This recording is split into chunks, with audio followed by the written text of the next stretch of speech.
후이가 궁금해하는 사람이라면 누구든지 모셔놓고 무엇이든 물어보는 팟캐스트 Who is you? 저는 호스트 후이고요. 6월의 마지막 날인 오늘 유튜브 라이브로 함께합니다.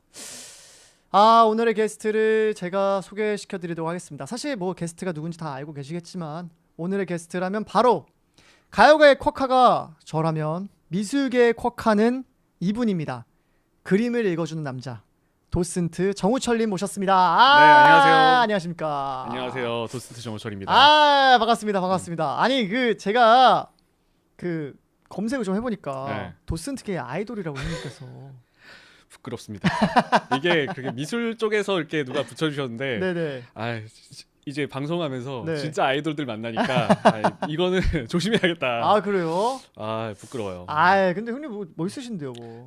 근데 형님은 감사합니다. 그게 있어. 뭐 외모나 뭐 이런 외적인 부분도 당연히 멋있는데 딱 말씀을 시작하셨을 때 오늘 그 뇌가 섹시한 남자의 이거 좋다. 약간 그런 느낌. 감사합니다. 근데 진짜 그런 느낌이. 그래서 제가 그때 저희 처음 뵀을 때 제 오른쪽에 형님이 앉아 계셨죠. 맞아요. 기억나세요? 왼쪽이었나요? 내 오른쪽에 후이가 앉아 있어. 그쵸. 회식 때. 맞아요. 맞아. 그래서 제가 형님 근데 미술은 하면서 이렇게 질문을 툭 던져 드렸는데 핸드폰을 키셔서 저한테 강의를 시작해 주셨는데 제가 너무 재밌는 거예요. 형 말씀이. 근데 되게 고마웠어. 왜냐면 네.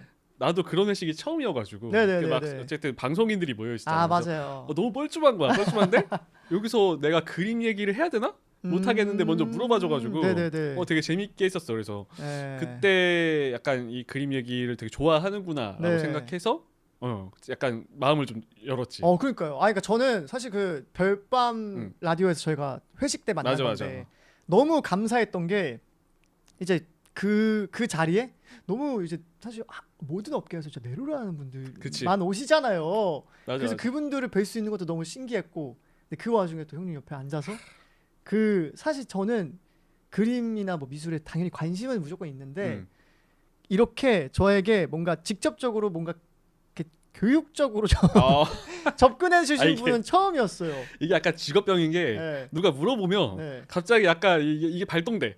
설명해줘야 된다. 그래서 보여줘야 된다. 이러면서 근데 진짜 나는 되게 감동이었던 게 뭐였냐면 그렇게 얘기하고 막 너무 막 재밌게 듣는 거야. 맞아요. 막, 너무 재밌다. 그냥 그게 그러니까 나도 이제 직업이니까 얘기 많이 하고 다닐 거 아니야. 근데 그쵸. 그냥 해주는 리액션인가?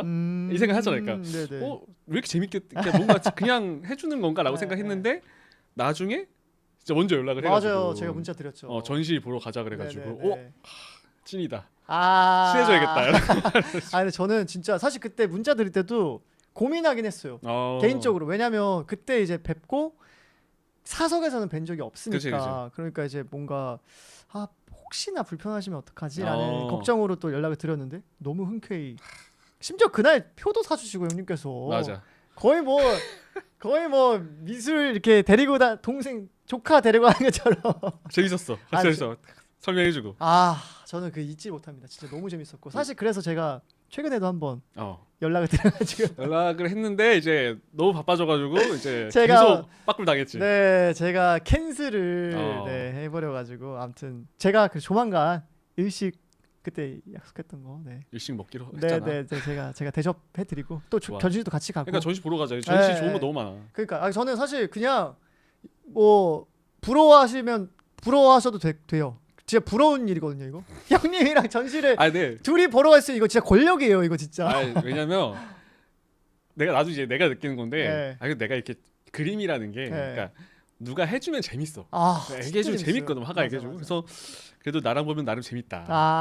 많이 갑시다. 맞습니다. 저는 너무 좋고 사실 그냥 저도 권력욕이 많은 사람은 아닌데 이 권력에 좀 취해보고 싶다 라는 생각이 좀 있어요. 진짜 저희가 바스키아 전시를 같이 했잖아요. 근데 저는 바스키아라는 음악도 만들었었는데 깜짝 놀랐어요. 진짜. 맞아요. 근데 사실 작품에 대해서 그렇게 뭐 화풍이라던가 혹은 이 사람이 그림을 그릴 때의 어떤 히스토리라던가 거기까지는 알기 어렵잖아요. 그럼. 근데 이제 형님이랑 같이 가서 거의 꽤 오래 봤어 우리 그때. 그쵸. 1시간 반. 1시간 반 봤나? 네, 한 2시간 가까이 봤던 것 같아요. 재밌었어. 너무 재밌었습니다.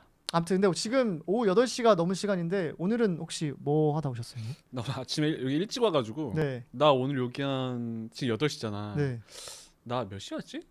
5시 반에 왔나? 아 그래요? 여기 근처에? 여기 카페에서 작업하다 왔어. 그래서 한번 또 봐줘야지. 보고 또 대본도 보고 네. 이 얘기 해줘야겠다 이거 하고 왔어. 그래요? 나 근데 약간 그게 있어. 뭔가 이렇게 방송을 하거나 일을 하면은 네.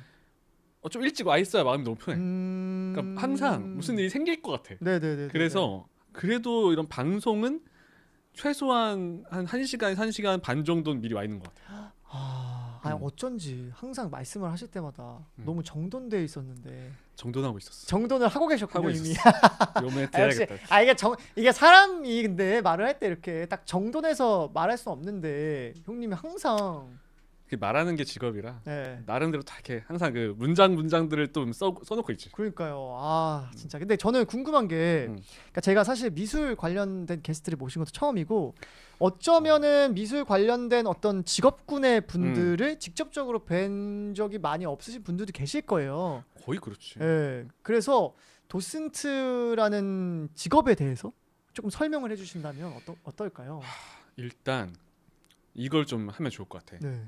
이 도슨트와 큐레이터를 정말 많이 헷갈려줘. 그러니까 도슨트와 큐레이터가 이제 용어가 많이 헷갈린단 말이야. 네네. 근데 도슨트는 해설사지. 그래서 이게 미술관에만 있는 게 아니라 네. 궁궐 해설사도 있어. 그러니까 우리말로 하면 해설가고 이제 해외에서는 도슨트를 하는 건데 궁궐 해설사도 있고 다 여러 가 있잖아. 그래서 난 이제 미술을 맡은 거고. 근데 큐레이터는 이제 기획자인 거지. 그러니까 기획을 해서 큐레이터가 이제 대표 이렇게 기획사와 기획을 하면 연출을 하면 우리가 이제 같이 가서 먼저 공부를 하고 해설을 해주는 거지. 그래서 나는 해설사인 거지.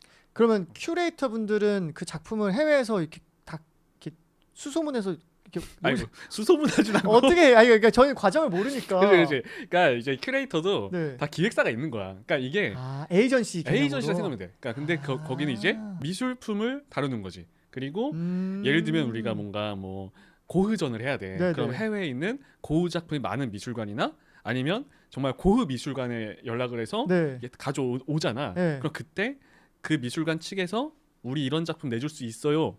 리스트를 보내. 그럼 거기서 이제 큐레이터가 이제 작품을 선정을 하지. 그래서 이 주제로 이렇게 그림들을 조금 셀렉을 해서 이런 형태로 전시를 하면 뭔가 흐름이 맞겠다 정도의 그런 과정들을 설계하시는 분이군요. 맞아. 큐레이터는 이제 전체적인 좀 설계를 하고 우리 도슨트가 이제 들어가서 전시가 오픈했을 때 해설을 해주는 거지 쉽게. 이게 그림이 좀 어려워. 아무래도 그냥 처음 보는 사람들이 딱 가자마자 이해하기 힘드니까 해설사가 필요한 것 같아. 근데 형님 그러면은 진짜 도슨트를 끊이지 않고 계속 하고 계시잖아요 지금. 그렇지. 그러면은 매일 거의 공부를 그러면 매 전시를 할 때마다 그러면은 계속 공부를 하셔야겠네요. 그렇지. 사실상. 내가 찾아봤거든. 푸이가 2016년에 데뷔했더라고. 맞아요. 내가 2016년에 첫 해설을 했지. 데뷔를 하셨군요. 데뷔했지. 이게 문제가 뭐냐면, 근데 내가 약간 푸이랑 아까 잠깐 얘기했잖아. 약속 잡았다가 이제 뭐 오디션 보고 이러면서 이제 맞아요. 약속 깨졌잖아. 근데 그게 나는 되게 좋은 것 같은 게 좀 많이 느꼈어. 이렇게 약간 좀 열정이 느껴서 난 열정이 느껴지는 사람이 좋아. 그래요? 근데 나도 비슷한 것 같아. 그러니까 전시가 있으면 그러니까 전시가 보통 4달을 해. 상업 전시가 4달을 하고 잠깐 쉬었다가 또 4달을 하는데 우리도 사실은 그러니까 프리랜서인 거야. 그래서 마치 오디션을 보듯이 전시 때마다 우리가 가서 이제 어필을 해야 되는 거지. 그래요? 어필을 처음에 많이 했지. 그래서 지금은 이제는 기획사에서 많이 그냥 써주시는데 나도 마치 오디션은 아니지만 그때는 초반에는 가서 저 이렇게 해설했고 이렇게 어필을 했지. 그러면은 첫 해설 또 하실 때도 와서 한번 또 어떻게 하나 보시고 또 그런 거 첫 해설 때는 테스트를 봤어. 그래서 이제 공부하고 그들 앞에서 마치 오디션 보듯이 실제로 그들 앞에서 해설해봐야 돼. 와 너무 부담스러우셨겠는데요? 그때 진짜 나는 최근에 최근 아니지만 초반에 진짜 부담스러웠던 게 작가님이 살아계신 거야. 근데 이제 작가님이 살아계신데 내가 그분 해설을 하는데 그분이 듣고 있는 거야. 심지어 통역 붙여가지고 듣고 있는 거야. 네. 너무 부담인 거야. 진짜. 아니 작가님이 저기 계신데 내가 저 사람 얘기를 해야 된다. 얼마나 부담이야. 그러니까요. 근데 이제 그런 걸 계속 하면서 이제 훈련이 좀 됐지. 그래서 그때 오디션 본다길래 아 진짜 진심으로 네. 괜찮으니까. 네네 맞아요 맞아요. 약간 그때 말씀해 주셨죠. 나도 약간 뭐 내가 연예인은 아니지만 네네. 그런 게 뭔지 어느 정도는 알 것 같아서 부담 갖지 말고 그냥 다녀와라. 그런 게 된 것 같아요. 와, 그때 그럼 형 맨 처음에 그러면 그걸 하게 된 계기가 뭐예요? 이게 좀 웃긴데 내가 원래 직장인이었어. 아 그래요? 네, 직장인이었는데 그러니까 전공도 그러면 미술. 내가 전공이 다들 오해하시는 게 의외로 내가 전공이 영화야. 영화 전공자야. 영화 전공자. 갑자기 내가 웃긴 얘기 생각나는데 영화를 만들고 싶었어. 이제 졸업도 영화로 했지. 근데 내가 졸업 작품을 찍잖아.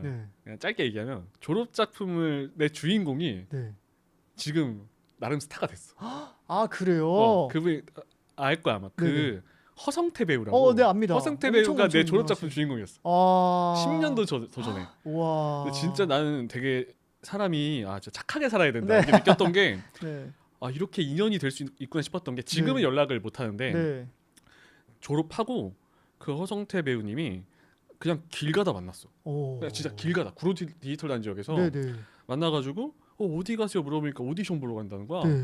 진짜 잘 됐으면 좋겠다.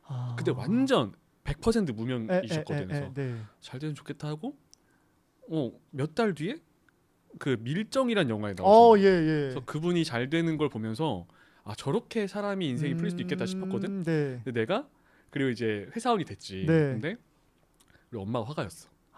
엄마가 이제 아마추어 화가셨는데 그래서 어머니 개인전에 내가 가 있었던 기억이 있어. 근데 그러고 내가 회사 다니다가 약간 현타가 온 거야. 그래서 이게 내가 진짜 하고 싶은 게 뭐지? 라고 고민을 좀 해봐야겠다라고 해서 마지막에 여러 일을 하다가 그래도 그림 보는 거 좋아했으니까 미술관에 가서 스텝을 좀 해보자. 그래서 이제 간 거야 알바로. 그게 거의 10년 됐지. 근데 되게 재밌었던 게 이제 작품을 지키잖아. 근데 그때 매니저분이 좀 일을 좀 게으르게 하셔가지고 지키는 작품을 이렇게 교체를 해줘야 될 거 아니야. 우리 너무 지루하니까. 근데 그걸 안 교체해 준 거야. 그러니까 나는 하루 8시간씩 거의 한 달 동안 한 작품을 보고 있는 거야. 그래서 그때 공부를 했지. 어차피 시간도 그냥 많으니까. 그래서 해주고 있다가 공부하고 있다가 그 지나가는 관람객이 자꾸 나한테 물어보더라고. 내가 서 있으니까. 그렇죠. 그러실 수 있죠. 이거 뭐예요? 뭐예요? 설명해드렸지? 그랬더니 되게 좋아하는 거야. 이게 약간 좀 되게 재밌다 싶었는데 내가 진짜 웃겼던 게 그 전시에 도슨트가 있었어. 내가 그때 도슨트 잘 몰랐을 때거든. 근데 그때 그 도슨트 분을 보면서 내가 저걸 해야겠다 라고 느꼈는데 그 왜 그랬을 것 같아? 내가 딱 그 도슨트 보면서 나도 할 수 있겠다? 그런 건가요? 비슷했어. 그분이 정말 나는 근데 오해하면 안 되는 게 다른 사람을 보고서 저 사람이 잘한다 못한다고 절대 평가 안 해. 절대 평가 안 하는데 그때는 그분이 정말 대충 하셨어. 왜냐면 근데 그건 알 수 있죠. 그러니까 왜냐면 준비의 어떤 이런 것들은 느껴지니까. 그때는 이 도슨트라는 게 거의 안 알려졌을 때여가지고 돈을 안 줬어. 그러니까 똑같은 알바 뽑아놓고 똑같은 비용을 받는데 추가 일인 거야. 그래서 그분이 그 인터넷에 검색하셔가지고 A4에 그냥 뽑아와서 똑같이 뽑아와서 그냥 사람들이 이렇게 있는데 그냥 사람들 한 번도 안 보고 50분 내내 이것만 이렇게 보고 있는 거야. 그러니까 그걸 보면서 그래도 나 이거 공부했는데 내가 좀 더 재밌게 할 수 있을 것 같은데 생각이 든 거야. 그리고 다음 전시 때 이제 도슨트가 어떻게 지원하는지 몰라가지고 또 스텝 지원을 했는데 되게 난 그날이 잊을 수가 없었던 게 스텝으로 지원을 했는데 면접을 보잖아. 근데 그 면접 보는 날 대리님이 그러는 거야. 내 전 타임 면접자가 도슨트였는데 잠수 탄 거야. 잠수 타서 나한테 혹시 우철 씨 도슨트라고 아냐? 그래서 해보실 생각 있냐라고 하길래 근데 내가 생각하고 있었잖아. 이것도 막상 기회가 오니까 너무 무서운 거야. 할 수 있을까 싶었는데 그날 집 가면서 느꼈던 게 지금 아니면 못 할 수도 있겠다. 그 타이밍이 있죠 살면서. 그러니까 있나 봐. 그래서 집 가면서 지금도 생각이 나니 한 9시인가쯤에 대리님에 전화해서 네. 제가 해보겠다. 그게 첫 데뷔였어요. 그래서 그렇게 데뷔를 하신 거예요? 했지. 2016년에. 16년 말이었을 거야. 와, 이거 운명처럼 되신 거네요. 근데 생각해 보면, 진짜 약간 지금 돌이켜 보면, 네. 약간 하라는 느낌이었어 뭔가. 그렇게 자연스럽게 흘러갔던 것 같아. 진짜. 근데 그게 이제 자기가 맞는 일이 있잖아. 네. 나는 그게 너무 좋았는데 막 세보니까 그때 한 전시에 도슨트가 6명이었거든. 네. 근데 끝날 때 되니까 나 혼자만 하고 있었어. 아 그래요? 나머지 5명이 싫었던 거야. 나만 좋게 하고 있었던 거야. 네네. 그래서 그때부터는 전시 기획사 대표님들이 잘 봐줘서 네. 연결도 시켜주고 좀 자연스럽게 흘러온 것 같아. 그래서 현재는 지금 도슨트케의 아이돌로 지금 활동하고 계시. 나이가 그렇지 않아. 근데 그래도 진짜 아니 너무 저는 이 과정을 들으면서 뭔가 그러니까 저도 사실 지금까지의 어떤 과정들을 겪으면서 이거 지금 아니면 못해. 이 순간이 있잖아요. 있어. 근데 그 순간을 그냥 똑같이 느끼신 것 같아서 너무 공감이 많이 되고. 그럼 형 이 도슨트라는 직업을 하면서 제일 매력 있는 순간이 언제예요? 매력 있는 순간. 네. 일단 후이도 그럴 것 같아. 이렇게 공연 같은 거 하고 나면은 네. 사람들이 막 좋아하잖아. 박수치고. 네. 우리도 이제 해설 끝나면 다 같이 막 좋아해주고 후기 보내주고 네. 이런 것도 좋은데 요즘에 최근 들어 되게 뿌듯하다라고 느꼈던 게 네. 이제 후이도 2016년부터 했고 네. 나도 16년부터 했으니까 어쨌든 거의 10년을 한 거잖아. 10년 한 근데 거죠. 이제 나 같은 경우에는 미술관에 계속 있잖아. 네. 그러니까 나를 검색하면 내가 있는 거야. 그날 오면. 네. 그랬더니 한 10년 하니까 뭐가 느껴지냐면 요즘 들어 네. 유모차를 타고 왔던 애가 네. 걸어오는 거야. 와. 이제 초등학생 때 그냥 학교에 놀러 왔던 애가 네. 고등학생이 돼서 오고 성인이 돼서 오는 거야. 네. 그러고서는 그러니까 약간 나는 계속 걔를 보니까 얘가 이렇게 커가면서 오는 게 보이는 거야. 그리고 걔가 미술에 대해서 되게 좋아해지고 그 DM이 와 그 애들이 네. 자기 이번에 프랑스 파리 갔는데 덕분에 너무 재밌게 봤다. 그러니까 이게 약간 그러니까 세월이 쌓아주는 그 가치가 좀 있는 것 같아. 요즘 들어 그런 게 되게 좋아. 신기하시겠네요. 근데 왜냐면 처음에는 생각지도 못했던 어떤 순간인 거잖아요. 지금의 이 순간은 전혀 못했지 생각도. 네. 와, 되게 신기하겠다 근데 진짜. 요즘에는 그래서 내가 SNS를 하는 것도 네. 그 애들이 현장에서 보니까 그래서 지금도 저기 되게 똑똑한 친구가 있었어. 네. 근데 걔가 이제 중학생이었나 그랬거든 처음 왔을 때. 네네. 근데 얘가 학교에서 과제로 이제 단체로 왔는데 네. 다른 애들은 다 그냥 막 지나가는데 걔만 되게 열심히 쓰는 거야. 그죠. 그런 친구들이 또 있잖아요. 있어. 그래서 걔가 지금 군대 갈 때도 나한테 인사하고 왔고 저 군대 간다고 해서 처음 이제 당분간 저시 못 봐요 하고서 지금은 군대 전역하고 그리고 확실히 약간 좀 달랐어. 걔가 서울대 갔더라고. 서울대 가서 이제 해외 갈 때마다 그림 보면서 나한테 사진 보내줘. 그러니까 이게 되게 그러니까 한 명 한 명이 세월이 쌓이니까 되게 소중할 때가 있어. 와, 약간 팬과 그러니까 어떤 미술로 엮인 그치. 그런 진짜 어떻게 보면 이제 형님 전시는 그럼 그 친구는 다 갈 거 아니에요? 거의 다 오지. 그죠. 그런 분들이 생겨줘서 이제 더 이렇게 일도 잘 되는 것 같고. 그러니까 저는 이번에 바스키아 전시를 형이랑 가서 느낀 게 형님이랑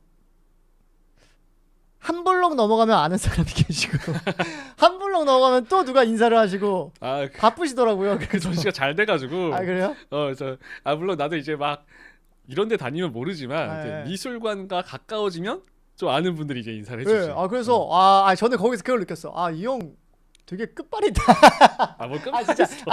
진짜 되게 그 인사하시는 분들도 뭔가 이 미술관이나 혹은 미술계에 뭔가 이렇게 되게 저명한 인사분들 느낌의 그 느낌이 느껴지잖아요. 이분 미술계에 계신 분이다. 그지. 그런 분들이 항상 이제 형님을 보면서 계속 이제 서로 뭐 인사도 나누시고 하면서 되게 그러니까 아까만 장난이었고 그냥 되게 이 일을 하시면서 정말 많은 분들을 뵙고 이렇게 쌓아오신 시간들이 그냥 깊구나라는 생각을 좀 많이 했던 것 같아요.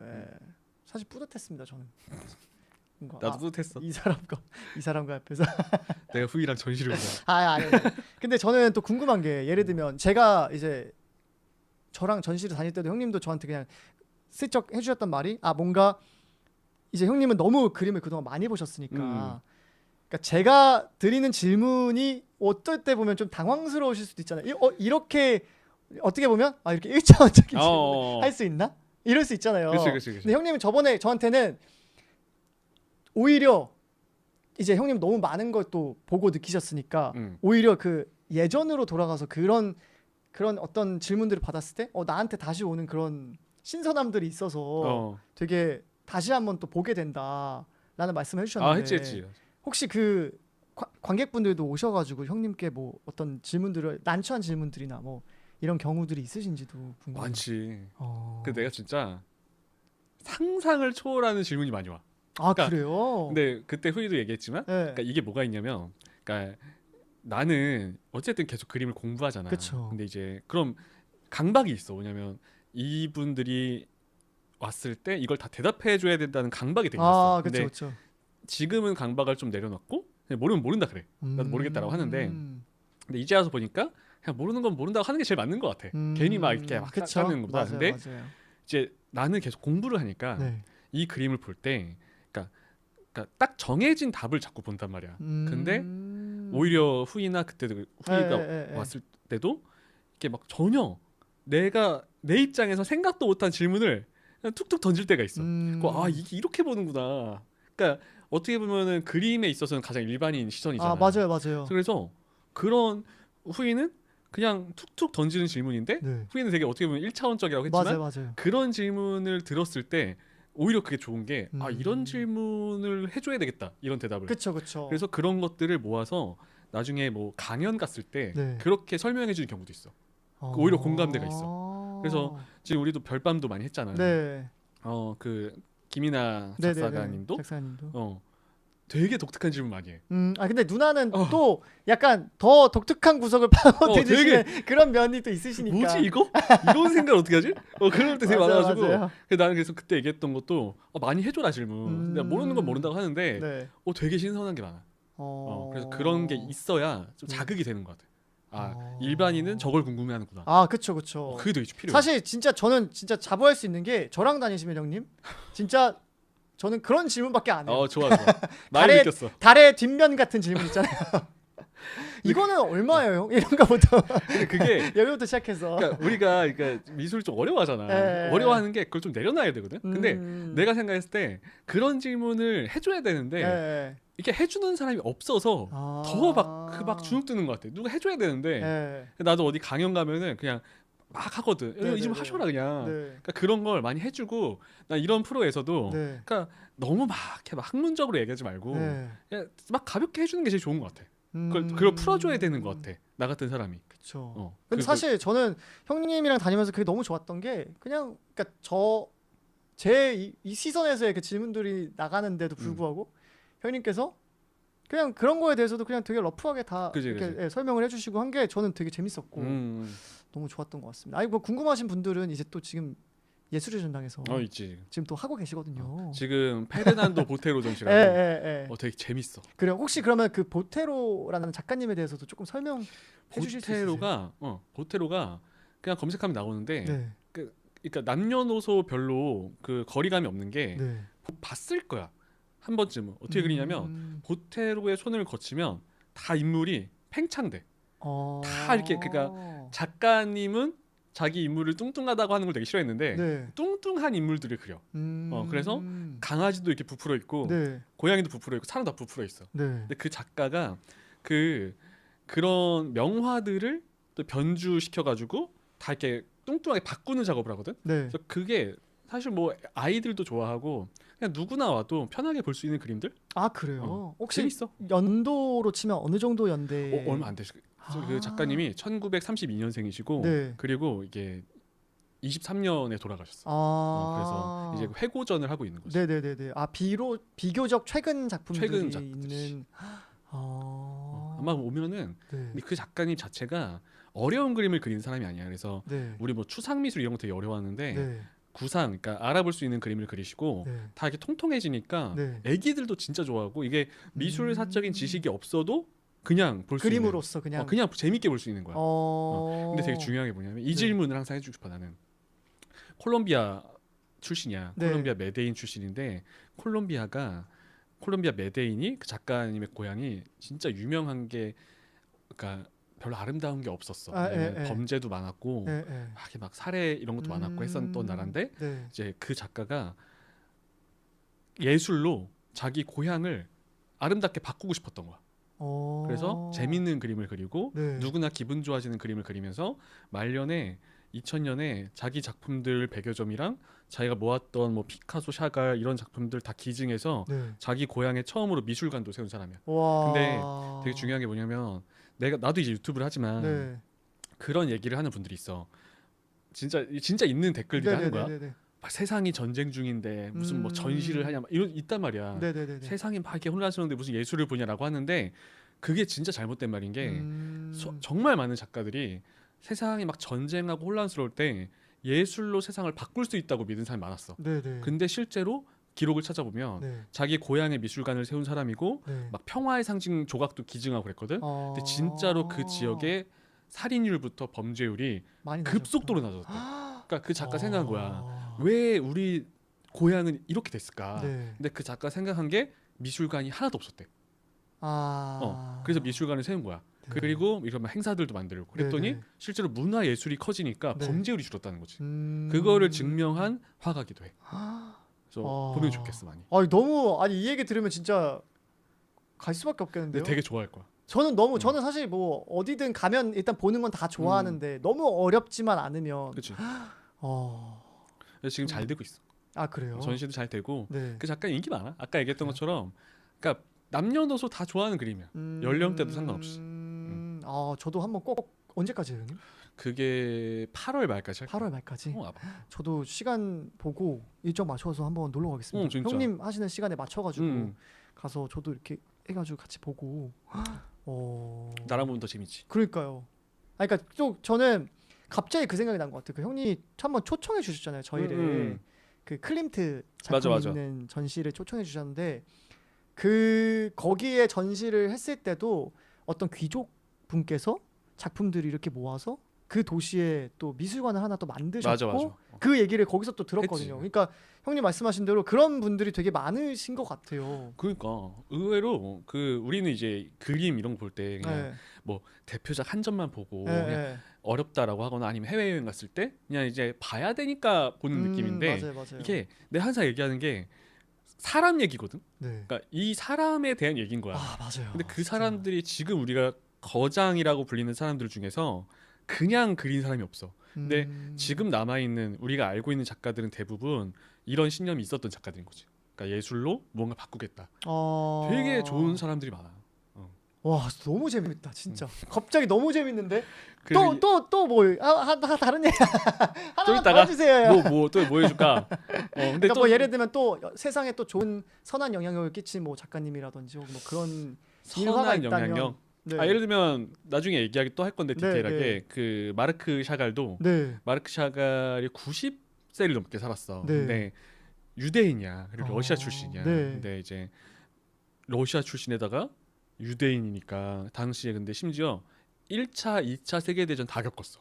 다 겪었고 러시아 혁명도 겪었고 그러니까 이 샤갈의 인생 90세 동안 계속 전쟁인 거야. 누구 죽고 심지어 사랑하는 아내도 병으로 먼저 죽었어. 그러니까 이런 상황인데 되게 특이하게 마르크 샤갈은 항상 그림이 예뻐. 밝고 그리고 꽃다발을 자꾸 그려. 꽃다발을 계속 그리는 거야. 누가 물어본 거야. 왜 이렇게 꽃다발을 많이 그리냐 했더니 사랑하는 사람에게 줄 수 있는 최고의 선물이 꽃다발밖에 없었다. 그리고 예술이 이런 얘기를 해. 세상이 혼란스러울수록 예술가가 이 세상에 아름다움이 있다는 걸 보여줘야 된다. 그걸 평생 한 사람인 거야. 그런 걸 따라가면 와, 이 사람 그림이 왜 이러지? 왜 2차 세계대전 중인데 왜 이렇게 그림은 예쁘지? 이걸 반대로 생각해야 되는 거지. 그걸로 멈추고 싶었던 거야. 마르크 샤갈도. 그러니까 그런 작가들도 많지. 그러니까 저도 형님이랑 항상 뭐 오늘도 그렇지만 그때 첫 만남부터 다 이런 이야기를 저한테 해주신 거예요. 그러니까 그때 첫 만남 때도 저에게 해주신 말씀이 후이야 그림만 보려 그러면 모두가 어렵다. 근데 그림 안에 들어있는 이야기가 사실 중요한 거다라고 하면서 이제 그때도 여러 이야기를 저한테 해주시면서 이제 제가 매료가 돼가지고 형님께 연락도 드리고 지금 이 자리에 또 모신 건데 오늘도 아마 이것을 계기로 또 이렇게 보시는 분들이 많이 생길 것 같아요. 많이 생겼으면 좋겠어요, 진짜로. 네. 그래서 이게 아까도 똑같은 얘기인데 처음 그냥 딱 보려 그러면 그러니까 생각보다 어려워. 네. 그래서 누군가의 도움을 좀 받으시면 좋겠다. 왜냐면 내가 아니더라도 네네. 요즘에 좋은 도슨트들 진짜 많거든. 네. 진짜 많고 쉽게 다 해줘. 네. 그러니까 처음에는 그러니까 도움을 좀 받다 보면 보이는 눈이 생길 때가 있어. 그럼 이제 내 취향도 찾아가고. 내 취향을 알게 되면 재밌어. 화풍에 대한 취향이라든지 뭐 그치. 계속 보다 보면은 네. 이게 되게 재밌는 게 뭐냐면 후이 나중에 해봐. 네. 전시를 계속 보잖아. 네. 계속 보고 아트페어 계속 보면은 그 전시장에 혹은 갤러리에 네. 내 마음에 드는 게 한두 점씩은 있어. 그러니까 오늘 이게 좋다. 네. 그러니까 한 점씩은 있단 말이야. 네. 없을 때도 있지만 근데 그 한 점이 전시를 계속 보잖아. 그러면은 계속 한 점씩만 뽑아봐. 내 좋은 거. 그럼 그거를 계속 하면은 되게 특이한 게 겹쳐. 비슷한 느낌으로 색채가 겹칠 때도 있고 네. 형태가 겹칠 때도 있고 네. 어떤 이미지 내용이 겹칠 때도 있단 말이야. 네. 그걸 계속 하다 보면 내 취향을 찾게 되는 거지. 와. 그럼 이제 그런 그림을 사면 돼. 그럼 이제 집에 걸어두면 안 질리는 거지. 그러니까 그런 걸 찾아가는 과정인 거야. 예를 들면은 왜 골프도 나는 골프 안 치지만 골프하는 사람들 얘기 들어보면은 처음에는 막 뭐 포즈도 어렵고 공도 안 맞으니까 어려운데 이렇게 공을 맞게 되는 순간 재밌어진다고 하잖아. 그러니까 그림도 그 과정이 좀 필요한 것 같아. 근데 그 과정을 누군가 옆에서 같이 이렇게 가면서 해주고 설명해주면 그게 딱 더 쉽게 풀리는 거지. 그 과정이 있어야 돼. 그러면은 그쵸. 이제 평생 취미가 되는 거지. 근데 사실 저는 이게 뭔가 조금 하실 수도 있는데 저는 그 이어폰으로 듣는 해설도 들어봤고 있지. 뭐 형님이랑도 같이 가봤고 한데 뭔가 이어폰으로 듣는 거 또 근데 이어폰으로 들으면 약간 뭐랄까 검색한 걸 그냥 듣고 있는 느낌이랄까? 그러니까 뭔가 조금 달랐던 것 같아요. 저한테 피부로 와닿는 느낌이. 그렇긴 하지. 이게 아무래도 좀 딱딱하게 써져 있고 그러니까 우리는 해설가들은 우리가 대본을 써. 대본을 쓰고 나 같은 경우에도 전시 한번 들어가면 기획사에 자료를 주지. 근데 그걸 오디오 가이드를 하는데 오디오 가이드 대본도 미리 받아. 다 받아서 다 공부한 다음에 우리는 그 작업을 거치지. 2차 작업으로 이거를 최대한 구어체로 그러니까 바로 누군가에 말했을 때 딱딱하지 않게 바꾸고 문장도 바꾸고 이 단어도 어렵게 써져 있는 건 다 풀고 그런 과정을 거쳐서 자기만의 스타일대로 하는 거야. 근데 이제 그 오디오 가이드는 그냥 정말로 정보 전달인 거지. 그쵸. 근데 우리는 그 정보 전달을 넘어서서 더 흥미롭게 해주는 게 우리 직업이니까. 그러니까요. 근데 내 초반에는 내 모토가 뭐였냐면 그 오디오 가이드가 3,000원인가 그래 한번 듣는데 저 3,000원짜리 오디오 가이드보다는 훨씬 더 재밌게 한다 했어. 그러니까 어떻게 보면 내 도슨트들의 가장 기본적인 라이벌은 그 기계인 거지. 그러니까 쟤보다 재미없어 안 되는 거지. 그쵸. 그래서 그거를 하다 보니까 더 격차가 벌어진 거야. 그러니까 이게 피부로 와닿는 게 근데 사실 뭐 당연히 현장감도 있을 거고 또 그런 현장에서 오가는 대화 안에서의 또 내용들도 당연히 매번 형님이 또 대본을 이렇게 쓰셨다고 이것만 하시는 건 아닐 거잖아요. 그렇지. 계속 바뀌지. 그러니까 질문도 다를 거고 그럼 여기에 또 대응을 해주실 거고 그래서 그런지 훨씬 더 뭔가 이렇게 작품을 봤을 때 그러니까 이해도와 이 집중도가 좀 달랐던 것 같아요. 그치. 그래서 바스키아 할 때 제가 마지막에 형님께 형 저 머리가 좀 어지러운 것 같아요. 왜냐면 그때 너무 막 사실 그때는 화풍도 좀 센 편이고 셌지. 색감도 좀 쨍한 편이잖아요. 세고 근데 여기서 이제 형님의 이 설명을 들으면서 이 모든 것을 데이터를 막 조합해서 제가 막 해석을 하려니까 나중에 막 머리가 어지러운 거예요. 그러니까 이게 그래서 약간 쉬어줘야 돼. 그러니까 전시도 그냥 하루에 한 개 보는 게 제일 좋고 이게 왜냐면 기가 빨려. 이게 빨리는 작업이야. 맞아.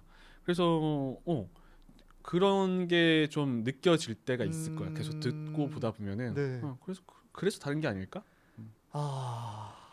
아무튼 꼭 보테로 전시를 한번 좀 또 다들 보셨으면 좋겠네요. 진짜 재밌을 것 같아요. 재밌어? 얘기만 들어도 너무 재밌고 근데 뭔가 형님의 그 매력일 수도 있는데 뭔가 저는 형님의 그 말씀과 그 내용이 약간 사람이 이렇게 빠져들어가게 하는 그런 게 있어요. 그래? 진짜 지금 여기 계시는 다른 감독님도 아마 느끼셨을 것 같은데 다행이야. 연습을 그런 건 연습하시는 거 아니잖아요. 연습 안 하시죠. 그죠? 그래서 가끔 그냥 이게 그냥 직업적으로 네. 그러니까 내가 의외로 되게 눈치를 많이 봐. 그러니까 눈치를 많이 본단 말이야. 성격 자체가. 그래서 이제 해설을 할 때도 이제 그게 있어. 저 사람들의 눈을 다 본단 말이야. 네. 앞에 있으니까. 근데 그거를 이제 한 10년을 하니까 네. 이제 보여. 뭐가 있냐면 내가 무슨 말을 뱉었을 때 단어를 뱉었어. 저 사람들이 눈빛이 있어. 이해한 눈빛과 이해하지 못한 눈빛이 있어. 그 묘한 고개의 끄덕임까지 있어. 그러니까 그런 걸 계속 보면서 아, 저 사람들에게는 요 정도의 패턴으로 해야겠다. 그러니까 그걸 계속 하다 보니까 그러니까 좀 맞춰주려고 하는 것 같아. 더. 그래서 그런 게 나온 게 아닐까. 이건 진짜 베테랑이시다는데. 근데 뭐 10년 하셨으니까 아무래도. 아니, 뭐 이거는 뭐 일이니까. 후이도 이게 노래하고. 근데 저는 그냥 이거 진짜 다른 얘기로 사실 도슨트도 어떻게 보면 프리랜서잖아요. 그치. 그러면은 형님도 이거 아예 다른 얘기인데 그냥 중간에 전시가 쉬시는 패턴도 있을 거잖아요. 있지. 그럼 그럴 때 또 조금 막 불안하고 또 그러시겠네요. 나 진짜 불안해. 그러니까 이게 약간 옛날에는 그러니까 뭐가 있었냐면 시작할 때는 도슨트가 별로 없었어. 그러니까 진짜 별로 없었어. 왜냐면 돈도 얼마 안 주고 워낙에 이제 돈을 못 버는 직업이라 거의 없었단 말이야. 근데 요즘 들어서 막 전시가 너무 잘 되는 거야. 그랬더니 도슨트들이 막 너무 많이 늘어나는 거야. 그러면서 이거 약간 전시가 보통 한 번 하면 4개월 하거든. 4개월 딱 끝나고 그럼 그 중간에 뭔가 들어가야 돼, 다른 전시를. 근데 그게 못 들어갈 수도 있겠는데? 라는 생각도 들고. 그러니까 항상 일에 대한 건 항상 불안하지. 계속 있어. 근데 계속 하시던데요, 형님은? 왜냐면은 지금 뵌 지가 그래도 1년이 좀 넘었던 것 같은데 진짜 정신없이 항상 물 들어올 때 노젓고 있지. 다음 거 있었어. 다음 거 뭐 이렇게. 근데 운이 좋아가지고. 근데 제가 보기에는 이미 뭐 다 느끼셨겠지만 그 흥미진진하게 사람의 마음을 이렇게 집중시키는 그 매력이 있으세요, 형님. 진짜. 다행이야. 근데 저는 사실 또 한 가지 되게 궁금했던 게 조금 예민한 질문일 수도 있는데 그냥 포괄적으로만 말씀해 주시면 돼요. 그냥 요즘에 아트테크 하잖아요. 근데 아트테크라는 게 사실 정확하게 어떤 건지 일단 이거 내가 질문이 나왔으니까 정확하게 해줄 수 있어. 그러니까 아트테크라는 말이 그러니까 최근 들어서 이제 빵 떴단 말이야. 근데 조심해야 돼. 그쵸. 그러니까 이게 막 그런 말도 있었어. 조각 투자 말했단 말이야. 근데 내가 이건 정확히 얘기할 수 있어. 그러니까 우리나라에 이거 좀 부정적인 얘기야.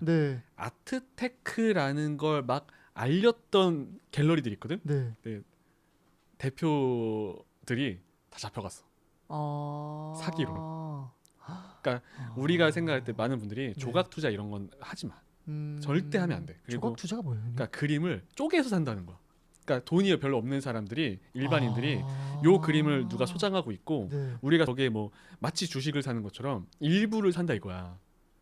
그런 것도 있어요. 소유권을 이렇게 한다는 건데 근데 그런 걸 알렸던 기획사들이 갤러리들이 다 사기로 많이 잡혀갔어. 그래서 만약에 진짜 아트테크란 걸 하고 싶다 그러면은 뭐 그런 거 다 믿지 말고 이걸 그냥 원작을 사는 게 좋아. 근데 그 원작을 살 때 우리는 어렵잖아. 뭘 사는지 모르겠잖아. 그러면은 제일 좋은 거는 페어를 가. 아트페어. 아트페어가 되게 많아. 또 열릴 거야. 그 아트페어에 가서 산다고 생각하지 말고 그냥 계속 돌아다녀봐. 거기 막 되게 재밌어. 뭐 진짜 연예인도 많이 오고 막 재밌단 말이야. 그래서 보다가 아까 얘기했지. 내 눈에 들어오는 걸 기억해놔. 그 좋아. 그 이제 그때도 사면 안 돼. 그래서 또 두 번 또 가. 또 가서 두 번째 봐도 좋아. 그것도 기억해놔. 그 다음에 이게 우리들끼리 한 얘기인데 진짜 세 번째 봤는데도 내 저 그림이 너무 좋아. 그러면은 살 가치가 있다. 그러면 집에 걸어놔도 안 질린다. 그리고 아트테크라는 거는 이렇게 생각해야 돼. 내가 지금 뭐 진짜 주식처럼 뭐 이걸 뭐 사고 팔아가지고 비싸진다 이게 아니라 진짜 제일 정석은 내가 나중에 나이 들어서 내 자식한테 준다는 마음으로 사는 거야. 그러니까 이걸 사서 우리 집에 정말 20년, 30년 걸어놔도 좋은 그림을 샀을 때 그게 세월이 쌓아주는 가치가 그 화가를 이렇게 더 유명해지게 하고 거장이 되면서 그래 나중에 진짜 그림이 비싸지 값어치가 생기는 거지. 이걸 진짜 뭐 빠르게 차고 팔아서 이 그림 비싸진다 이런 말은 들으면 안 돼. 그쵸. 그리고 지금 우리나라 유명한 컬렉터들 뭐 어디 기업 회장님도 있고 생각보다 컬렉터 많거든. 근데 그분들도 내가 지금 알고 있는 위대한 컬렉터들 한 명도 이걸로 돈 벌겠다 는 사람 없어. 그냥 너무 좋아서. 그리고 그림을 산다는 건 그 작가를 응원하는 거야. 그러니까 후이 팬들 있잖아. 네. 앨범을 내면 앨범을 사잖아. 네. 근데 그 앨범을 나도 옛날에 앨범 산 거 많거든. 네. 근데 그 앨범을 산다는 건 그 가수를 너무 좋아하고 잘 됐으면 좋겠고 네, 응원하는 거잖아. 네. 그러니까 작가도 마찬가지야. 저 작가를 응원한다는 마음으로 사요. 네, 네. 그래서 보면은 진짜 그렇게 20년, 30년 지난 분들이 지금 다 슈퍼 컬렉터가 되는 거. 그러니까 그런 마인드로 그림을 사면 좋다. 근데 또 만약에 우린 일반인이니까 진짜 원작이 너무 비싸다. 네. 근데 페어 가면은 그렇게 비싼 것도 없어. 괜찮아. 그래요. 뭐 진짜 우리나라 페어 다른 데 가면은 정말 몇십만 원부터 몇백만 원부터 이런 것만 걸리는 전시도 많아. 네네. 그런 걸 사기도 하고 진짜 부담된다 그러면 판화. 판화는 또 확 낮아지거든. 판화면은 원작을 이렇게 약간 찍어낸 거죠. 근데 이제 판화도 여러 종류가 있는데 이제 거기까지 들어도 복잡해지고 네네. 판화를 사는 게 오히려 시작할 땐 좋다. 오히려 그냥 집에 걸어두면은 네. 느낌이 딱 보이거든. 네. 이런 게 이제 우리 집에 좋구나. 그렇게 시작하면서 원작을 사는 사람이 많지. 원화를. 근데 진짜 왜냐면 근데 형님 말씀 들으면서 그것도 있는 것 같아요. 그러니까 막연하게 어떤 재테크라기보다는 형님 말씀대로 이것도 결국에는 경험이네요. 계속 다니면서 한 번도 보고 세 번 보고 네 번 보고 하면서 나의 그림에 대한 취향도 알아가야 되고 그 후에 하는 거잖아요. 사실 그건 경험인 거야. 그래서 딱 그 말이 맞아. 그러니까 이걸 바로 하겠다가 아니라 그냥 진짜 같이 다니면서 얘기하고 내 취향 찾아가면서 점점 그게 이제 취미가 되면서 이제 그림도 사고 하는 거지. 근데 이제 그것도 빠지는 순간 되게 재밌어. 여행지도 미술관만 가고 여행지도 그리고 우리가 생각지 못했던 국내 좋은 미술관 진짜 많아. 그래요? 아름다운 곳이 너무 많아. 그런데 가면서 취미도 생기고. 진짜. 혹시 한두 군데만 추천해 주시면 이제 내가 빌어서 그냥 항상 얘기하는 데가 있어. 네. 항상 얘기하는 데가 있는데 일단 우리나라에 박수근 미술관도 있어. 박수근 미술관도 좋고 장욱진 미술관도 좋아. 네. 장욱진 미술관. 일단 이 두 군데가 좋고 제주도에 가면은 오히려 제주도에 미술관 많거든. 네. 제주도 가면 이왈종 미술관 꼭 가야 돼. 이왈종 미술관. 이왈종 작가님이신데 네네네. 살아계셔. 네. 근데 그분 그림이 너무 예뻐. 너무 예쁘고 제주 생활을 그리거든. 네. 나중에 후이도 제주도 갈 때 꼭 가봐. 네. 작가님이 살아계셔. 네. 근데 너무 행복해. 작가님은 물론 젊었을 때 힘드셨지만 지금 제주도에 살면서 요가하고 그림 그리고 막 수련하면서 이제 거기서 그림을 그리는데 되게 예뻐. 그래서 여행지를 갈 때도 그런데 알고 가면 너무 좋아. 그러니까요. 사실 저도 제주도를 몇 번 갔었는데 검색하면은 사실 되게 이렇게 어떻게 보면 좀 이렇게 뭐랄까요? 좀 더 유명한 그냥 막연히 아르테 뮤지엄이라던가 그런 데를 가는 거죠. 저는 이제 보통 그래. 그렇죠. 근데 이제 숨겨진 미술관도 되게 많지. 그래서 의외로 이제 내 주변 지인들은 그런 미술관을 많이 찾아다니지. 그리고 예뻐 가면은. 그럴 것 같아요. 근데 진짜. 그리고 또 형님 추천인데. 좋아. 나중에 내가 하려는 게 내가 지금 아직까지 영어를 잘 못하거든. 이제 배우고 있는데 나중에는 그거 하면 좋을 것 같아. 외국인들이 이제 우리나라 많이 오잖아. 그 K 문화 하면서 그 외국인들이 우리나라 왔을 때 사실 한국 작가 미술관 모르잖아. 그런 분들한테 소개할 수 있는 이런 데 가봐라. 그런 것도 되게 좋을 것 같아. 그러면 그 세 개 미술관은 다 그분들의 작품 위주로 형성이 되어 있는 단독 미술관인 거지. 예를 들면 또 제주도에 김창렬 미술관도 있어. 물방울 그리는 작가님이시거든. 그 김창렬 미술관도 너무 좋고. 지금 다 검색 중이십니다 아마. 다들 이제 어떤 그림을 그리시는 거지 하면서. 왜냐면 그러니까 이런 것 같아요. 그러니까 저도 형님을 만나면서 되게 너무 재밌고 막 이렇게 빠져들었던 게 대부분 다 관심은 있어요. 그치. 어느 정도의 관심은 특히나 이제 저희 또래? 그러니까 저희 또래라고 하면 뭐 20대 후반에서 뭐 30대 초반 요런 또래들은 아무래도 그냥 뭔가 그런 다양한 문화 예술에 요즘에 관심이 또 많이 높아진 것 같아요.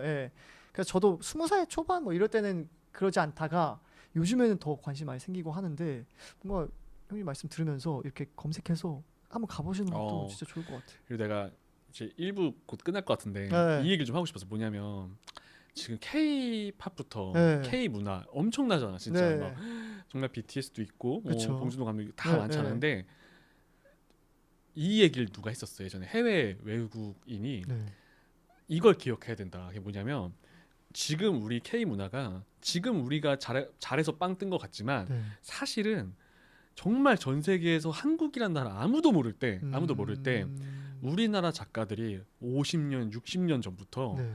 해외에 혼자 나가서 한국 이름으로 우리나라 이름 걸고서 계속 예술 활동을 했던 거야. 네. 계속 알리고 있었던 거지. 네. 그래서 지금 오히려 반대로 유명해진 말이 김한기 화백이 이런 말 했었어. 그 옛날에 가장 한국적인 게 가장 세계적인 것이다. 그러니까 그 말을 수십 년 전에 했던 거야. 네. 지금 오히려 K 문화가 뜨면서 그쵸. 그런 작가들이 뜨고 있거든. 네. 그러니까 사실은 지금 K 문화가 한 번에 생긴 게 아니라 그 예술가들이 계속 나가 사실 한국을 알리고 있었어. 그래서 이미 서양 유럽에서 한국 작가들을 알고 있다가 네. 더 우리나라에 친숙해진 사람들이 많은 거지.